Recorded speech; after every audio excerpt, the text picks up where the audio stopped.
arritën jugun e kanalit Korfuzit, u kthyen mbrapsht dhe pozitonin përsëri në drejtim të Adriatikut dhe të Veriut.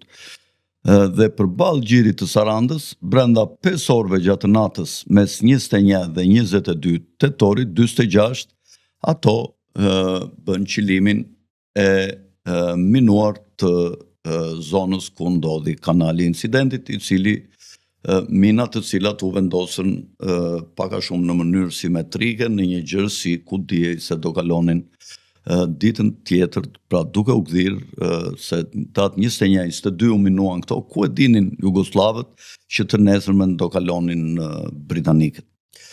Dhe shtrati detit në korridorin Medri është me balt dhe aty minat ngesnin.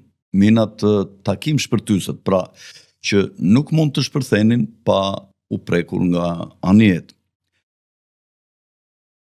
Dhe këto do të qëndronin në fund të baltës për shkak të peshës së tyre. Më 22 tetor 46, pra ditën tjetër, vargani i anijeve të flotës mbretërore britanike filloi lundrimin drejt Veriut në kanalin e Korfuzit sipas urdhrave operacional ZCU dhe ZCU-1. Pas dite